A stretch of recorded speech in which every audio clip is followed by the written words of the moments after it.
কুরআন পড়লে আল্লাহ পাক রব্বুল আলামিন ঈমান তাজা করে দিবে, ঈমান বৃদ্ধি করে দিবে। আল্লাহ পাক রব্বুল আলামিন বলেন, ইন্নামাল মুমিনুনা আল্লাযীনা ইযা যুকিরাল্লাহু ওয়াজিলাত কুলুবুহুম ওয়া ইযা তুলিয়াত আলাইহিম আয়াতুহু যাদাতুহুম ঈমানা ওয়া আলা রাব্বিহিম ইয়াতাওয়াক্কালুন। আল্লাহ পাক রব্বুল আলামিন বলেন, যখন মুমিনের সামনে কোরআন তেলাওয়াত করা হয়, কোন মুসলমানের সামনে কোরআন তেলাওয়াত করা হয়, কোন নামাজি লোকের সামনে কোরআন তেলাওয়াত করা হয়, আল্লাহ পাক রব্বুল আলামিন যে ঈমান ছিল তার থেকে 2 গুণ বাড়ায় দেয়। বলেন কে? আরো জোরে বলেন, বলেন কে? আওয়াজ করে বলেন, আওয়াজ করে বলেন আল্লাহ। আরো জোরে বলেন আল্লাহ। আমি আর আপনি যদি কোরআনুল কারীমের কাছে প্রশ্ন করি, ও কোরআনের মালিক, ও আসমানের মালিক, জমিনের মালিক, কোরআন পড়লে বলে শুনছি রোগ মাফ করে দেয়, সাফা করে দেয়। আল্লাহ পাক বলেন, ওয়া নুনাজ্জিলু মিনাল কুরআনি মা হুয়া শিফাউ ওয়া রাহমাতুল লিল মুমিনিন।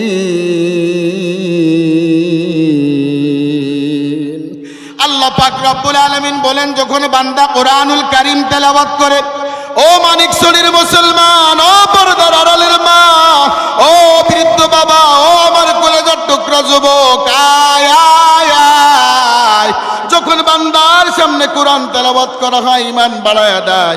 আর বান্দা যখন কোরআন তেলাওয়াত করে, আল্লাহ পাক রব্বুল আলামিন বলেন, তার রোগগুলি আমি আল্লাহ মাফ করে দিই।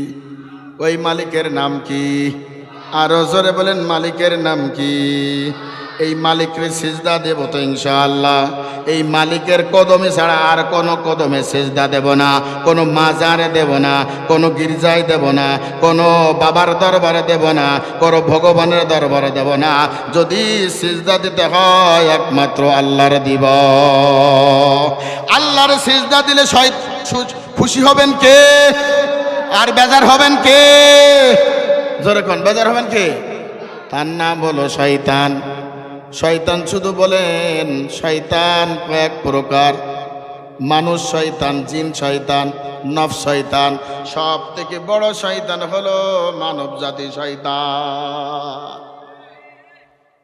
মানব জাতি শয়তান বলে কি, ওই ঢাকার হুজুর আসছে, বয়ান শোনার দরকার নেই, চল খালি গুতাই গুতাই, চল চার দোকানে যাই, কিছুক্ষণ পরে খেলা হবে, ব্রাজিলের খেলা, চল চল।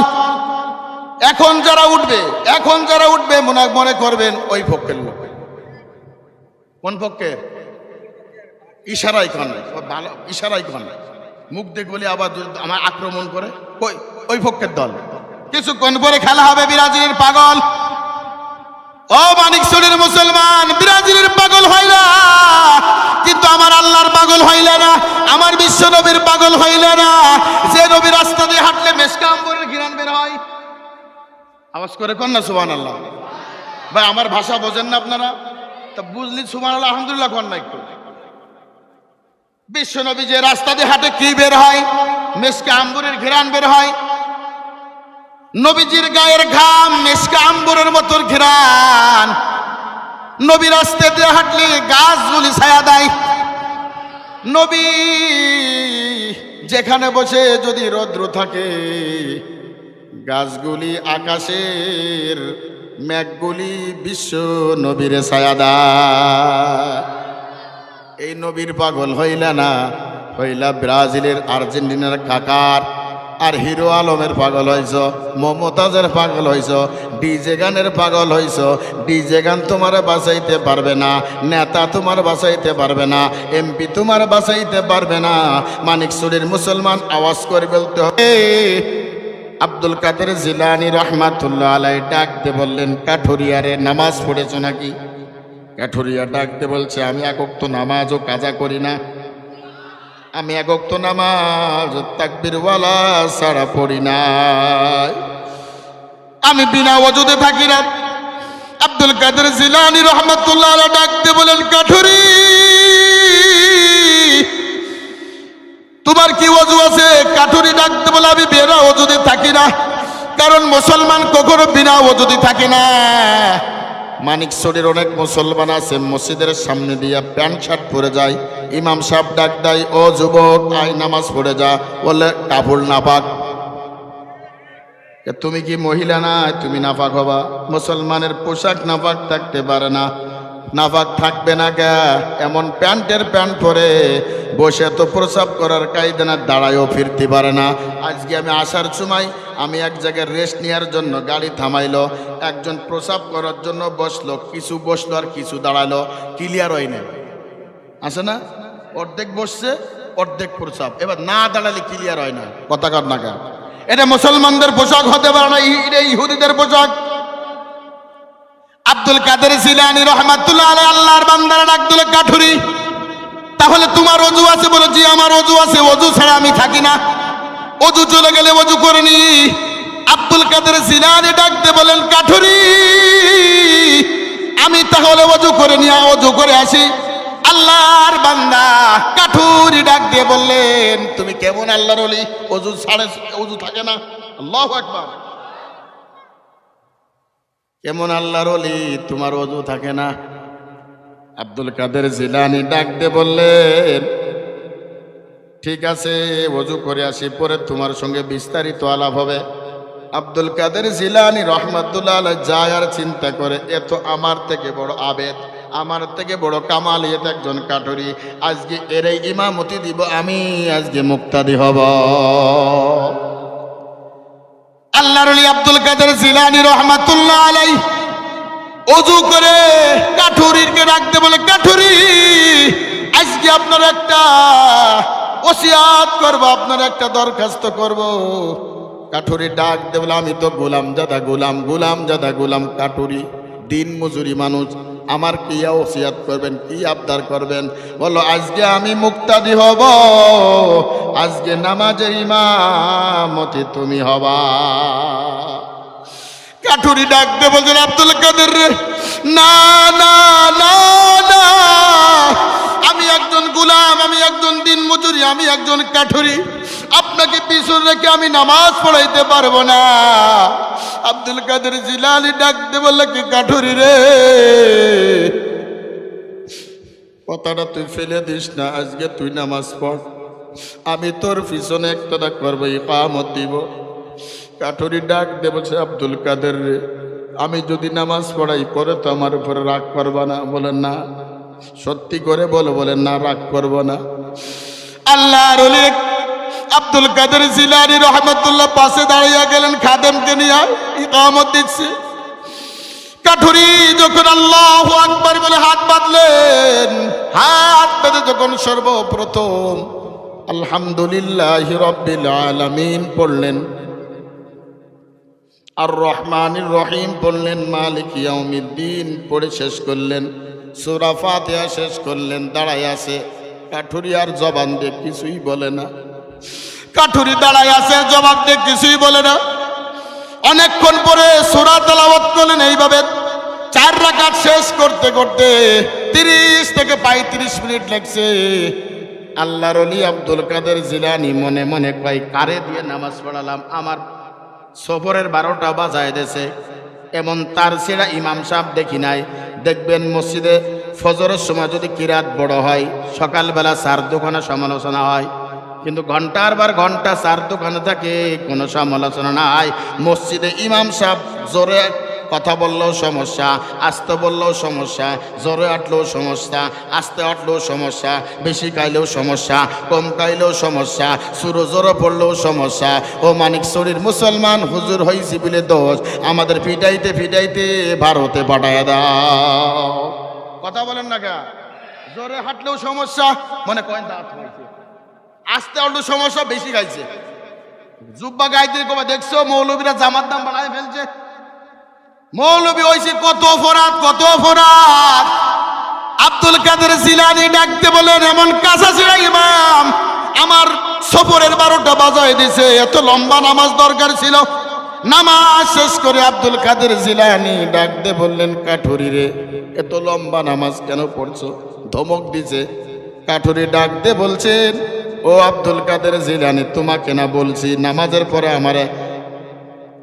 আমাকে রাগ করবা না, আমারে গুসা করবা না।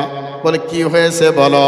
কাঠুরি চোখের পানি ছেড়ে ছেড়ে কাঁদে, ও আব্দুল কাদের জিলানী, শোনো শোনো শোনো, আমি যখন সূরাতুল ফাতিহা শেষ করিয়া অপেক্ষা করি, যখন আমার আল্লাহ ডাক দেয়, ও বান্দা এরপরে এই সূরা পড়, না বলা পর্যন্ত আমি কাঠুরি সূরা শুরু করি না। মাকুং সুসুতি সালাতে পান্ডেগানা ফাওয়াইলুল লিল মুসাল্লিন আল্লাযিনা মাকুং সুসুতি সালাতে পান্ডেগানা ফাওয়াইলুল লিল মুসাল্লিন আল্লাযিনা। কাঠুরি ডাক দিয়ে বলছে কি, আব্দুল কাদের জিলানী শোন, আল্লাহ তাআলা আমাকে না বলা পর্যন্ত আমি সূরা শুরু করি না।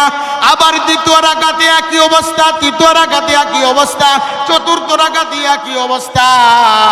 আব্দুল কাদের জিলানী কাঠুরিকে জড়াই দিয়ে বললেন, আয় আয় ও বান্দা, আয় আয় আমার বুকে আয়, আমার বুকে আয়। তুই তো আল্লাহর মহব্বত করে ফেলেছো, তুই আল্লাহরে পাইয়া গেছো। আল্লাহ পাক বলেন, ওয়াল্লাযীনা আমানু আশাদ্দু হুব্বাল লিল্লাহ, যে আল্লাহরে পাইয়া যায়, দুনিয়ার মাখলুক যদি তারে ঘৃণা করে, আমার আল্লাহ বলে, ও ফেরেশতা যা যা, মানিকছড়ির এলাকার ভিতর আমার মহব্বত করে, আমার ভালোবাসে, আমার গোলামি করে দুনিয়ার কেউ ভালোবাসে না। ও দুনিয়ার ফেরেশতারা, আসমানের ফেরেশতা, জমিনের ফেরেশতারা সবাই ওই বান্দারে ভালোবাসে। গুনাহ ছাড়তে হবে যুবক, গুনাহ তোমার বাঁচাইতে পারবে না, বাবা তোমার বাঁচাইতে পারবে না, মা তোমার বাঁচাইতে পারবে না, তোমার স্ত্রী তোমার বাঁচাইতে পারবে না, তোমার সন্তান তোমার বাঁচাইতে পারবে না। 80 বছর বয়স হয়ে গেছে, এখন মিথ্যা ছাড়তে পারো নাই, বিড়ি ছাড়তে পারো নাই, এখনো নামাজ ধরতে পারো নাই। দেখো না কত মৌত, হঠাৎ মৃত্যু যাচ্ছে। মানিকছড়ি থেকে ঢাকা যাবে, রোড অ্যাক্সিডেন্ট করে মৃত্যু। এখন বেশিরভাগ মৃত্যু যুবকদের মৃত্যু, যুবকদের মৃত্যু, হঠাৎ মৃত্যু যুবকদের। এই জন্য 24 ঘন্টা ইস্তেগফার পড়তে হবে। হাঁটতে ইস্তেগফার পড়বেন, কাজ করবেন ইস্তেগফার পড়বেন। ইস্তেগফার যে ব্যক্তি পড়ে, ইস্তেগফার কাকে বলে? আস্তাগফিরুল্লাহ, আল্লাহর কাছে তওবা করতে হবে, আল্লাহর কাছে রোনাজোরা করতে হবে, আল্লাহর কাছে আমার গুনার কথা পেশ করতে হবে। আমি আর আপনি যদি গুনার কথা আল্লাহর সামনে পেশ করি, আল্লাহ পাক বলেন, বান্দা যখন আমার নামটা স্মরণ করবে, আমি বলি লব্বাইকি আবদি, লব্বাইকি আবদি, বান্দা তোর সামনে হাজির, তোর সামনে হাজির। বান্দা কি লাগবে বল, আমি তোর সামনে হাজির হয়ে গেছি। ইস্তেগফার পড়বেন। আল্লাহর নবী সাল্লাল্লাহু আলাইহি ওয়াসাল্লাম, তার জীবনে কোনো গুনাহ নাই, তিনি মাসুম, নবীদের কোনো গুনাহ নাই। এরপরও আল্লাহর নবী সাল্লাল্লাহু আলাইহি ওয়াসাল্লাম দিনে এবং রাতে কমপক্ষে 100 বার ইস্তেগফার পড়ে। আমার ছেলে সন্তান হয় না, ইস্তেগফার পড়বেন। নামাজ শেষ করিয়া বেশি বেশি ইস্তেগফার পড়বেন। ছেলে দিবেন কে? আপনার মেয়ে বিবাহ হয় না, ইস্তেগফারের আমল করেন। মেয়ের বিবাহের ব্যবস্থা করে দিবেন কে? আপনার ছেলের চাকরি হয় না, ইস্তেগফারের আমল করেন। আপনার ছেলে আপনার কথা শুনে না, আপনার বিবি আপনার কথা শুনে না, ইস্তেগফারের আমল করেন। আপনার বাচ্চা কান্না করে, ইস্তেগফারের আমল করেন। আস্তাগফিরুল্লাহ পড়িয়া পড়িয়া কানে ফুঁক দিবেন, কান্না বন্ধ হয়ে যাবে। আর এখনকার সন্তানরা যদি কান্না করে, টিভির সামনে নিয়ে যে মোটু পাগলু স্টার জলসা, জি বাংলা মটমুটি কটকটি দেখায়, কথা কর না কে? বাচ্চা কান্না করলে 2টা আমল করবেন, একটা হলো ইস্তেগফারের আমল করবেন, 2 নম্বর নবীজির দুরুদের ফজিলত ঢুকাই দিবেন। এই কানে দুরুদের ফজিলত ঢুকাই দিবেন সাল্লাল্লাহু আলাইহি ওয়াসাল্লাম, অটোমেটিক কান্না বন্ধ করে দিবে কে? টিভির সামনে যাওয়া লাগবে না, কোনো মোবাইল দেখানো লাগবে না। এখনকার যুবক তো ভাত খায় আর মোবাইল দেখে, মোবাইল না দেওয়া পর্যন্ত খানা খায় না, আছে না নাই? ধ্বংস, জীবন ধ্বংস। ওই সন্তানের জবান দিয়া কখনো কোরআনের তেলাওয়াত ধরাবে না। ওই সন্তানের জবান দিয়ে মমতাজের গান, হিরো আলমের গান, ডিজে গান ছাড়া বেরোবে না। কথা বলেন ঠিক কিনা? কোরআনের তেলাওয়াত ঢুকাই দাও কানে, দুরুদের ফজিলত ঢুকাই দাও। একটা দুরুদের ফজিলত বলবো, শুনবেন শুনবেন শুনবেন। খানা কাবার সামনে আবু জেহেল উতবা সাইবা বসা। একটা ভিখারি আসছে ভিক্ষা করার জন্য। আবু জেহেলকে বলছেন, নেতা আমার কিছু ভিক্ষা দাও। বলে কি আমার কাছে ভিক্ষা চেয়ে কোনো লাভ নাই। ওই খানা কাবার ভিতর আল্লাহর নবীর সাহাবী হযরত আলী রাদিয়াল্লাহু তাআলা আনহু বসে আছে। ওই আলীর কাছে যাও, তোমাকে উপযুক্ত ভিক্ষা দিবে। ভিখারি খুশিতে খুশিতে খানা কাবার সামনে চলে যায়। হযরত আলী রাদিয়াল্লাহু তাআলা আনহুকে বললেন, আলী আমারে কিছু সহযোগিতা করো, সাহায্য দান করো। আলী চোখের পানি ছিড়িয়ে দে কাঁদে, বলে কি আল্লাহ এখনো পর্যন্ত নাস্তা খাই নাই, কি ভিক্ষা দিব? দুপুরে কি খাবো এটাও জানি না, রাত্রে কি খাবো এও জানি না, কেমনে ভিক্ষা দিব? বলে তোমাকে কে পাঠাইছে? ওই দেখো তিনজন নেতা আবু জেহেল উতবা সাইবা তোমার কাছে পাঠাইছে। এখন আলী রাদিয়াল্লাহু তাআলা আনহু চিন্তা করলেন, আমি যদি কিছু ভিক্ষা না দিই, সহযোগিতা না করি, ওই উতবা সাইবা আবু জেহেল মনে করবে আলী তো গরিব, আলীর মালিকও গরিব।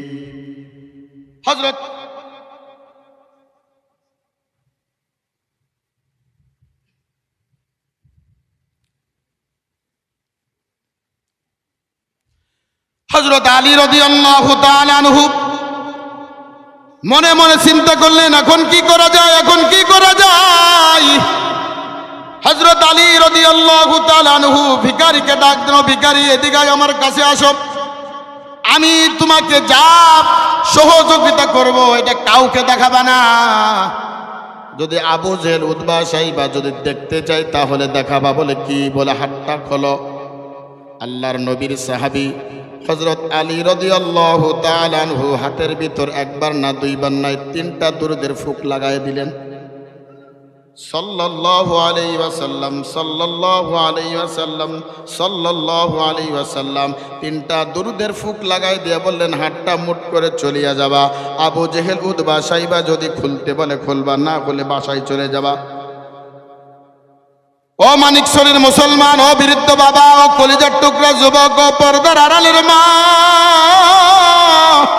আমি আর আপনি দুরুদ পড়তে পারি না। আপনি হাঁটতেছেন, জবান দিয়ে দুরুদ পড়বেন, পাও দুনিয়া বিকাশ করবেন, হাত দুনিয়া বিকাশ করবেন, জবান দিয়ে আমার আল্লাহ তাআলার দুরুদ পড়বেন, বরকত দিবেন, ফসলে বরকত দিবেন, সন্তান ভিতর কথা শোনার তৌফিক দান করবেন, ঘরে বরকত দিবেন, ফলের ভিতর বরকত দিবে, সংসারের ভিতর বরকত দিবেন, টাকার ভিতর বরকত দিবেন, হালাল কামার ব্যবস্থা করে দিবেন। হযরত আলী রাদিয়াল্লাহু তাআলা আনহু যখন ফুঁক লাগায় দিলেন, ভিখারি আস্তে আস্তে আস্তে আস্তে আবু জেহেল উতবা সাইবা সামনের দিকে যায়। হযরত আলী রাদিয়াল্লাহু তাআলা আনহু বলেছে, কাউকে দেখাবা না, বললে দেখাবা। আবু জেহেল ডাকতে বলে, উতবা সাইবা ডাক দিল, ভিখারি আলী কি দিয়েছে?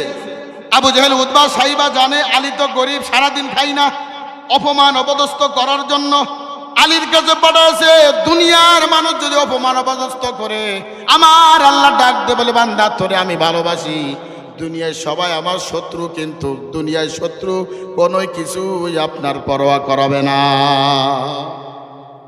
আবু জেহেল উতবা সাইবা ডাক দিয়ে বললে, কি দিয়েছে তোমারে? বলে হাতের ভিতর কি দিয়েছে আমি নিজেও জানি না, হাতের ভিতর কি দিয়েছে আমি নিজেও জানি না। আবু জেহেল উতবা সাইবা ডাক দিয়ে বলে, দেখি কি দিয়েছে আলী। ভিখারি হাতটা খুলিয়া আবু জেহেলের সামনে দিলেন, উতবার সামনে দিলেন, সাইবার সামনে দিলেন। ভিখারির হাতের ভিতরে একটা না দুইটা না তিনটা স্বর্ণ মুদ্রা। আবু জেহেল চিন্তা করলো, হাই হাই আলী পাইল কই? এত দিরহাম এত হীরা পাইল গো, 3টে হীরা। ও তো কোনোদিন উপার্জন করতে পারে না, দিন মজুরি মানুষ, ইনকাম করলে খায়, না করলে না খায়। হীরা পাইলে কই? ধরে নিয়ে আসো আলীকে, আলীকে ধরে নিয়ে আসো।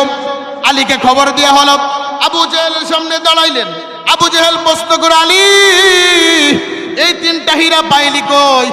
তুই এই 3টা হীরা পাইলি কই? আলী ডাক দিয়ে বলে, কি আবু জেহেল রে, তুমি তো আমার অপমান করার জন্য আমার কাটা পাঠাইছো। আমি নবীজির দুরুদ 3টা ফুক লাগাই দিছি। আমি যদি 5টা ফুক লাগাইতাম 5টা হীরা হয়ে যাইত, 10টা ফুক লাগাইতাম 10টা হীরা হয়ে যেত। আমি নবীজির ফুক লাগানোর সঙ্গে সঙ্গে আল্লাহ পাক 3টা হীরার মালিক বানায় দিছে।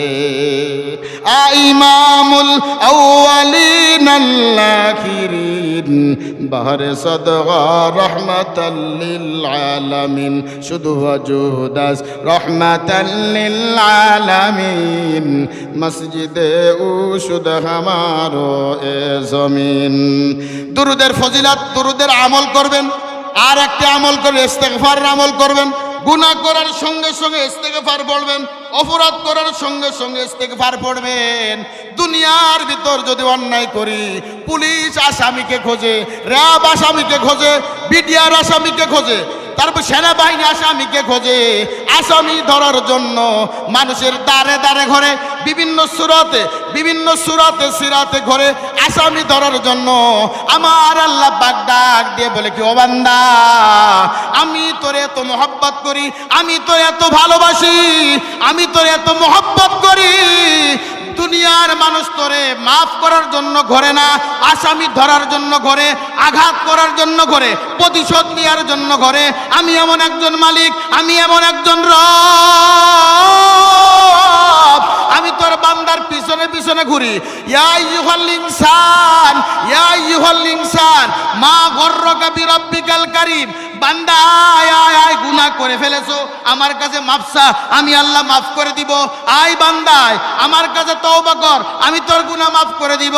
ও বান্দা আয়, গুনাহ করিস না, গুনাহ করিস না, গুনাহ করিস না। যখন গুনাহ করার জন্য পাও বাড়াইতে রাখবে না, বাড়াইতে যখন জিনা করার জন্য ঘরের ভিতরে যায়, সিটকে লাগাইয়া দেয়, জানালা লাগাই দেয়, বলেন তো দুনিয়ার কেউ দেখে না, একজন দেখে, তিনার নাম কি? ও মুসলমান, আওয়াজ করে কোন আল্লাহর নাম, আওয়াজ করে কোন। কেউ দেখে না, দেখেন কে? ঘরের ভিতরে জানলা লাগাই দি, ঘরের ভিতরে দরজা লাগাই দি, কোনো বাতাস বের হয়, বাতাস যায় না,